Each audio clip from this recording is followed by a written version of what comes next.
जय श्री राधे मित्रों आइए आज श्री पार्श्व एकादशी या वामन एकादशी की हम सभी लोग कथा श्रवण करते हैं।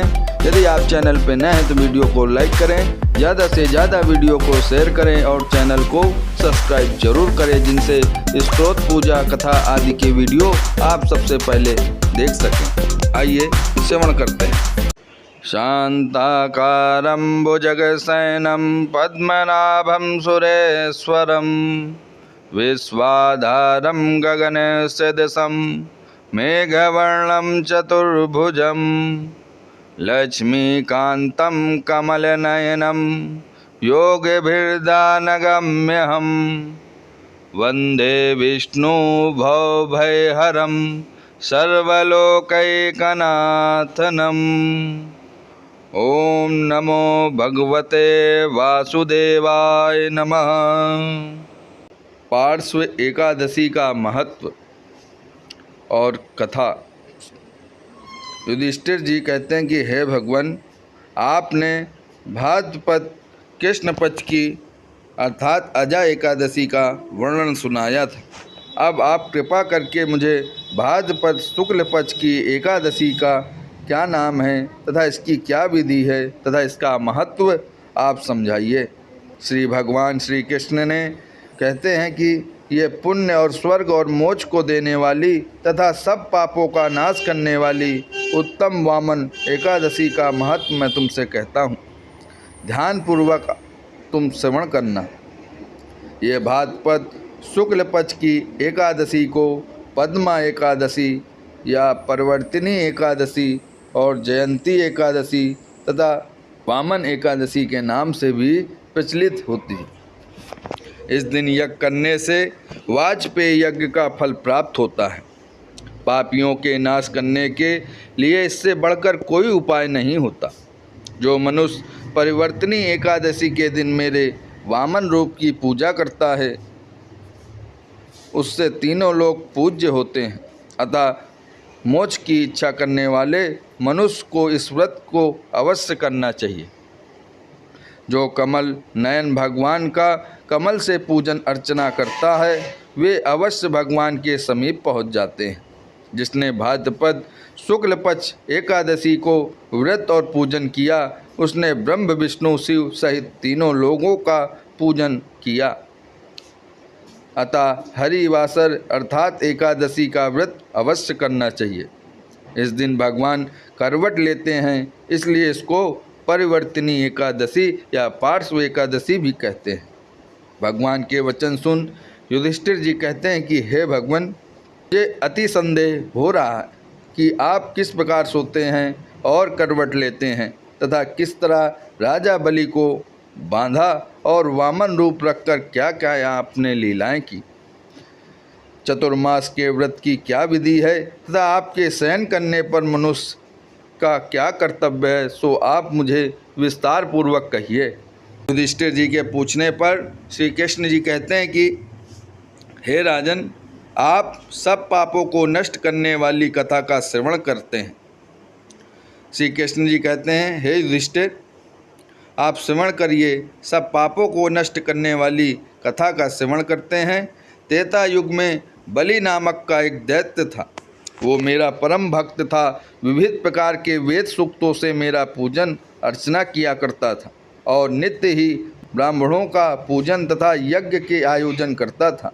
लेकिन इंद्र से द्वेष के कारण उसने इंद्रलोक तथा सभी देवताओं को जीत लिया था। इस कारण सभी देवता एकत्र होकर सोच विचार कर भगवान के पास पहुँचे। बृहस्पति सहित इंद्रादिक देवता प्रभु के निकट जाकर दंडवत प्रणाम करने लगे और वेद मंत्रों द्वारा भगवान का पूजन और अर्चना और स्तुति करते हैं। अतः मैंने उनकी सब बात सुन वामन रूप धारण करने का 5वां अवतार लिया और फिर अत्यंत तेजस्वी रूप से राजा बलि को जीत लिया। इतनी वार्ता सुन राजा युधिष्ठिर जी कहते हैं कि हे जनार्दन, हे प्रभु, आपने वामन रूप धारण करके उस महाबली दैत्य को किस प्रकार जीता। श्री कृष्ण जी कहते हैं मैंने वामन रूपधारी ब्रह्मचारी बलि से 3 पग भूमि की याचना की थी, और याचना करते हुए मैंने कहा कि ये मुझको 3 लोक के समान है, और हे राजन, ये तुमको अवश्य मुझे देना चाहिए। राजा बलि ने इसे तुच्छ याचना समझकर 3 पग भूमि का संकल्प मुझको दे दिया, और मैंने अपने त्रिविक्रम रूप को बढ़ाकर यहाँ तक कि भूलोक में पद और भूर्वलोक में जंघा, स्वर्गलोक में कमर, महलोक में पेट, जनलोक में हृदय, यमलोक में कंठ की स्थापना कर सत्यलोक में मुख, उसके ऊपर मस्तक स्थापित किया। सूर्य, चंद्रमा आदि सब ग्रह गण, योग नक्षत्र, इंद्रादिक देवता और शेष आदि सब नाग गणों ने विविध प्रकार के वेद सूक्तों से प्रार्थना की। तब मैंने राजा बलि का हाथ पकड़कर कहा कि हे राजन, एक पद से तो पृथ्वी और दूसरे से स्वर्गलोक पूर्ण हो गए, अब मैं तीसरा पग कहाँ रखूं?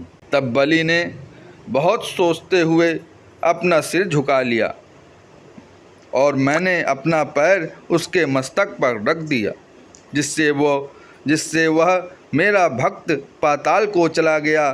फिर उसकी विनती और नम्रता को देखकर मैंने कहा कि हे बलि, मैं सदैव तुम्हारे निकट ही रहूँगा। विरोचन पुत्र बलि से कहने पर भाद्रपद शुक्ल एकादशी के दिन बलि के आश्रम पर मेरी मूर्ति स्थापित हुई। इसी प्रकार दूसरी क्षीर सागर में शेषनाग के पृष्ठ पर हुई। हे राजन, इस एकादशी को भगवान शयन करते हुए करवट लेते हैं, इसलिए तीनों लोकों के स्वामी भगवान विष्णु जी का उस दिन पूजन करना अवश्य चाहिए। इस दिन तांबे, चांदी, चावल और दही का दान करना बहुत ही उचित है। रात्रि को जागरण अवश्य करना चाहिए। जो विधि पूर्वक इस एकादशी का व्रत करते हैं वे सब पापों से मुक्त होकर स्वर्ग में जाकर चंद्रमा के समान प्रकाशित होते हैं और यश पाते हैं। तो पापनाशक इस कथा को पढ़ते हैं या फिर श्रवण करते हैं, उनको 1000 अश्वमेध यज्ञ का फल प्राप्त होता है। इसलिए प्रत्येक मनुष्य को एकादशी का व्रत जरूर करना चाहिए, जिससे वह भगवान के समीप हो और उसके दुख, पाप, कष्ट सबका हरण हो सके। इसलिए प्रत्येक सनातनी को, प्रत्येक हिंदू को एकादशी का व्रत जरूर करना चाहिए। ओम नमो भगवते वासुदेवाय नमः। आप सभी को वीडियो और ये कथा आपको कैसी लगी, कमेंट करके आप लोग ज़रूर बताइएगा। वीडियो अगर आपको पसंद आया हो तो वीडियो को लाइक, शेयर, कमेंट करना ना भूलिएगा। इसी तरह की वीडियो को देखने के लिए चैनल को सब्सक्राइब जरूर करें, जिनसे हमारे सभी स्तोत्र पूजा आदि के वीडियो आप सभी सबसे पहले देख सकें। मित्रों, अगले वीडियो में फिर आप लोगों से मिलते हैं। तब तक के लिए सभी सनातन धर्म प्रेमियों को जय जय श्री राधे।